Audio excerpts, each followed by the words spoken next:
Have you ever worked so hard for something only to find that the people who should care the most didn't even bother to show up? This is a story about a girl who did everything right. Straight A's, extra credit, skipped spring breaks to study. She climbed her way to the very top of her class, earned the title of valedictorian, and was finally ready to be seen, to be celebrated. But when the big day came, her parents didn't come. Not because they couldn't, but because they were at a luxury spa weekend with her sister. This story isn't just about academic achievement. It's about what it means to be invisible in your own family. About being the serious daughter who gets overlooked while the sparkly sister gets praised. It's about the quiet kind of pain, the one that doesn't scream, doesn't slam doors, but just quietly builds up over time until it cracks. You'll hear how, on the night before graduation, she rewrote her entire speech, not out of anger, but out of honesty, because the version she was supposed to give didn't fit anymore. She didn't want to pretend her family had shown up when they hadn't. She didn't want to thank people who had only ever watched her from a distance. Instead, she stood at the podium and delivered words not for applause, but for healing. For every person who's ever worked hard without recognition. For every child who grew up thinking love had to be earned. And then something unexpected happened. Not from her parents, but from herself. She found peace, not the kind that comes from approval or family posts on social media, but the quiet kind, the kind you build for yourself, one brave moment at a time. This is a story of heartbreak, yes, but also a story of choosing self-worth over performance, truth over tradition. And for anyone who's ever felt unseen, this story is for you. Stick around, because what begins with silence ends with a voice strong enough to echo through generations. Let's begin. The day before graduation, Annie stood under the scorching Virginia sun, rehearsing the biggest moment of her life. Her cap itched, her gown clung to the back of her legs, but her heart was full. After 4 years of sacrifice, no parties, no spring breaks, no shortcuts, she had done it. She had become valedictorian. The dean handed her a small card. Her name was printed in gold. Valedictorian, it read underneath. "You'll be sitting center stage," the dean smiled, pointing at the metal chair under the spotlight. "And you've requested 3 seats in the family section." Annie nodded. Yes, 3 seats. Even though, deep down, she already knew better. Later that afternoon, while wiping sweat from her brow, she ducked under the bleachers to check her phone. A new message from Mom. "We're just too tired to make the trip, sweetheart. You understand, right? We're so proud of you. Go enjoy your moment. We'll watch the stream." Annie didn't cry. She didn't scream. She didn't even look surprised. She just stared at the screen, thumb hovering, then, foolishly, tapped open Instagram. There, posted 20 minutes ago, a boomerang, her sister Chloe clinking mimosas with Mom, both in white robes soaking their feet in rose petal water. The caption, "Mother-Daughter Recharge, #Dar Wellness Weekend." Location tag, The Willow Spa, Georgetown. No mention of Annie, no thought for tomorrow. Just soft spa steam and curated joy. Annie closed the app. She didn't scream, she didn't throw her phone across the field. She didn't even cry. She just sat there, under the bleachers, in the sharp heat of Virginia's sun, surrounded by the hum of excited classmates, all buzzing about graduation caps, family hugs, and group photos. But for Annie, there would be no hugs. She looked up. Not a cloud in the sky. A perfect day for graduation. If it were Chloe's day, Annie knew Mom would already be checking lipstick in the mirror, Dad would have the camera charged, and the whole family would be planning a surprise video set to sentimental music. But this wasn't Chloe's day. This was Annie's, the serious one, as Mom always said, the girl who didn't like parties. as if that explained why no one ever asked her what she actually wanted. Annie had spent years believing that if she just worked hard enough, if she just succeeded loud enough, maybe they'd finally see her. She studied through holidays, skipped weekends, stayed late at the library, submitted perfect essays, aced every exam. But the spotlight never found her. It always found Chloe, the girl who sparkled effortlessly, who knew how to pose, who made spa days and champagne look like rituals of royalty. At home, she got a leather-bound planner on the kitchen counter, a note tucked inside, "For the future you're building." It was thoughtful, practical, maybe even appropriate. She smiled for the photo, she said thank you, then she helped clean up the dishes. Just a few months later, Chloe turned 19. The backyard transformed into a dream. String lights overhead, a private chef, a custom Chanel purse-shaped cake, a karaoke stage, a new dress, a star. Annie stood at the sliding glass door, watching. No one asked if she wanted to join. No one noticed her at all. She learned to hide the ache. She learned to make herself small. But now, staring at the phone screen, at Mom and Chloe giggling in soft white robes with rose petals swirling at their feet, Annie couldn't pretend anymore. It wasn't just about this spa weekend. It was about every other time before it. The awards no one mentioned, the homecomings that were met with silence, the messages that got heart reacts but no real replies. And now, on the most important day of her life, they had chosen rest. She returned to her dorm, sat at her desk, stared at the neatly typed draft of her valedictorian speech, filled with polished lines, gentle optimism, and obligatory gratitude. She opened the file, moved the cursor to the top, and typed, "This is not a thank you." That night, Annie didn't sleep, not because of nerves, but because of silence. She lay awake in the dark, eyes fixed on the ceiling. Everything was ready, her gown freshly pressed, her shoes lined up by the door, her speech printed and waiting in her folder. But something inside her wasn't ready. She had practiced the speech 3 times. It opened with a thank you to her parents, moved on to her favorite professors, and ended with hopeful words about the future. It was neat, polished, exactly what a valedictorian speech should be. And yet, it didn't feel like hers. Annie sat up and opened her laptop. The soft glow lit her face, revealing more than just tired eyes. It revealed years of buried disappointment. She read through the speech again. Every line was appropriate, respectful, beautifully written, but hollow. Gratitude, she realized, had become a habit, a performance, a way to make others feel good, even when she didn't. Why thank the people who never showed up? Why pretend she'd been supported when she'd been invisible? She sat there, staring at the blinking cursor. No anger, no tears, just the aching truth echoing in her chest. And then a question rose up, quiet but clear. If this is the one time I get to tell the truth, what do I really want to say? Her fingers moved. She deleted the speech. Line by line, paragraph by paragraph, until the screen was blank, empty, yet full of possibility. She took a breath and began typing. To those who kept going, even when no one clapped, this part is for you. Her hands trembled, but her heart didn't.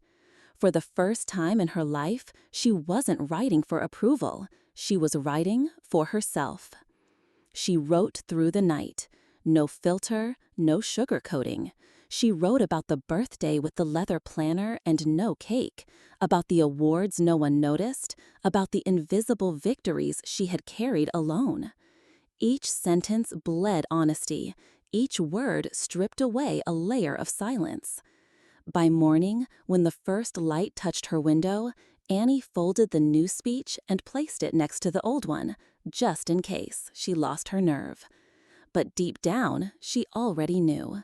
This time, she wouldn't go back. She wasn't writing for their love anymore. She was writing because she finally loved herself enough not to stay quiet. The next morning, Annie woke before her alarm, not with excitement, not with nerves, but with a strange lightness, like something heavy had finally, quietly lifted. She slipped on her gown, stepped into her shoes, and tucked the new speech, the real speech, into her folder. Everything was ready. And then, just before leaving, her eyes drifted toward the desk drawer. Something pulled her to open it. She slid it open slowly. Pens, sticky notes, receipts. At the very bottom, pressed flat against the wood, was a pale cream envelope. No return address, just her name, Annie. The handwriting was unmistakable, slanted, careful, her father's. She remembered the day she got it, 3 years ago. They had gone out for pancakes after she got into university, just the two of them, rare, quiet. After the plates were cleared, he slid the envelope across the table. "Thought you might want this," he'd said, casually. She had read it once, folded it neatly, and tucked it away. Now, 3 years later, she opened it again. The letter read, "Annie, you always carry more than you let on. I see it. I hope you never forget. Quiet strength is still strength. You've earned everything coming to you. No matter where you go, don't let anyone make you small just to feel seen. You already are. Love, Dad." That was it. No long speech, no life advice, just a small, steady truth. Annie held the letter gently, like it might dissolve if she breathed too hard. For a brief moment in time, he had seen her. Before the missed dinners, before the Instagram posts, before the silence. No one had ever asked about the letter. It was never read aloud, never framed, never brought up again. But it existed. And now, on the day she would stand on a stage and speak the truth she'd buried for years, she realized she didn't need everyone to see her. Just once, someone did. And sometimes that one moment is enough to carry you through the rest. The morning sun was gentle. Rows of folding chairs lined the field in perfect symmetry, still untouched by footsteps. Annie walked slowly, her folder held close to her chest. Inside it, her final speech, the real one, folded beside her father's letter. Outside her dorm, Liam was waiting. "Emergency muffin delivery," he said. "No blueberries, I remember." A few minutes later, Ethan pulled up. A sunflower bouquet stuck out the window. He said nothing, just gave her a nod and a smile that said, "I'm proud of you." They arrived early. Groups of parents and friends began to trickle in. Fathers in pressed shirts, mothers adjusting cameras, classmates waving wildly. There was a kind of soft chaos in the air. Annie didn't look for anyone. She glanced briefly at the front row. 3 seats marked Carter Family sat empty, untouched, unnoticed. A volunteer led her backstage. The dean smiled as she clipped on the mic. "Ready?" Annie nodded. Not the kind of nod you give when you're being polite. The kind you give when there's nothing left to lose. They called her name. The applause rose, but Annie didn't hear it. She was already focused on the mic and on the live camera because she knew they were watching. She stepped to the podium, her hands steady, the paper still. She didn't look at the crowd of caps or at the stage crew. She looked at the 3 empty chairs. And then she began. To those who kept showing up, even when no one clapped, this part is for you. Silence. To the professors who stayed late and reminded us that questions aren't weakness. To the friends who knew when to knock and when to sit quietly beside us. She paused, met the eyes of the audience. And to those who chose to show up when it was inconvenient, uncomfortable, or unfashionable. Some of us didn't have confetti waiting at home. Some of us weren't born into applause. But we are here. The crowd shifted, leaned in. I requested 3 seats in the family section. They're still available. A quiet cough echoed. If you've ever sat alone and wondered if your success counts because no one celebrated it, let me be the first to tell you, it does. It always has. A breeze passed. Some of us were raised to believe that love had rules, that pride had terms. But here's the truth. You don't need permission to feel proud. One more breath. So, if today you walked across this stage for yourself because no one else pushed you, praised you, or even noticed, I see you. We made it. And we made it honestly. She folded the paper, stepped back. And though she didn't turn around, she could feel it. The applause was building. Slow at first, then thunderous. Not because of eloquence, but because of truth. And somewhere, behind a screen, they heard it. This time, they didn't get to interrupt. They didn't get to spin it. They just had to listen. 2 days after graduation, Annie sat on her bed watching the soft morning light stretch across her floor. The applause had faded. The stage was gone. The chairs were packed away. All that remained was stillness and, strangely, peace. That afternoon, her phone buzzed. A message from Chloe. "I've been thinking about your speech. You were brave." Annie stared at the screen. No apology. No, "I should have been there." But also, no sarcasm. No deflection. Just truth. And somehow, that made it easier to breathe. 2 weeks later, another text. "I'll be in the city next week. Want to grab lunch?" Annie said yes. They met at Union Market. Neutral territory, open air, no ghosts of home, no spa stories. Chloe arrived on time, wearing a simple dress, no designer bag, no camera-ready smile, just her. They ordered, talked about rent, food prices, first jobs. No one mentioned mom or dad. No one mentioned the speech. It was the first time in years they'd spoken without performance. No rivalry, no silent scoreboard. Just two women trying to be real. And Annie, for the first time, wondered, what hadn't Chloe been allowed to say all these years? Had Annie been so busy protecting her hurt that she never saw her sister's quiet loneliness? They didn't hug goodbye, but Chloe lingered a little longer than usual. She looks like she wanted to say something, but she didn't, just smiled. "See you around, okay?" That night, Annie passed a flower stand, bought herself a small bouquet, yellow tulips and baby's breath. Not because it was a gift, not for a celebration, just because she wanted softness on her desk. For once, it didn't need to be earned. She set up her phone, timer on, sat down, smiled. A quiet, content smile. Then took the picture. Not for Instagram, not for the family Facebook page, not for validation. For the girl who used to wait by the phone. She didn't tag anyone. She didn't caption it "proud moment." Because that photo wasn't for them. It was for her. 3 weeks after graduation, Annie moved to Washington, D.C. She started her internship at a small digital magazine focused on women-led ventures. The job wasn't glamorous, her desk was tiny, the window only caught 15 minutes of sunlight each morning. But it was hers. The apartment had no family photos, no "live, laugh, love" signs on the wall.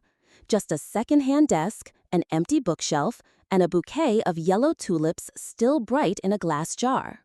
She didn't call her parents. Not out of spite, just no longer out of need. The invisible thread that had kept her waiting, hoping, had quietly loosened. Chloe had messaged her the night before the move. "I've been thinking a lot about what you said. You were brave." There was no defense, no excuses, no sarcastic emoji. And somehow, that silence said more than any apology could. 2 weeks into her new life, they met for lunch. No spa talk, no mentions of chairs that stayed empty. And strangely, that felt like healing too. That evening, Annie walked home past a small flower stand. She picked out a bunch of wildflowers, white, wrapped in old newspaper. Not expensive, not curated, but real. She placed them gently on her desk, opened her laptop, created a new social account. No family, no filters, no expectations. Just space. For her. She uploaded the photo with the tulips, captioned it simply. It took 22 years, but I finally took a photo that didn't need approval. No one was tagged. No one needed to say, "So proud of our girl." And she didn't need them to. That picture wasn't a conclusion. It was a beginning. A life where she didn't have to perform to be loved. Where she didn't have to win to be seen. Where she could be quiet and still whole. She had nothing left to prove, because at last, she had seen herself. And that was enough.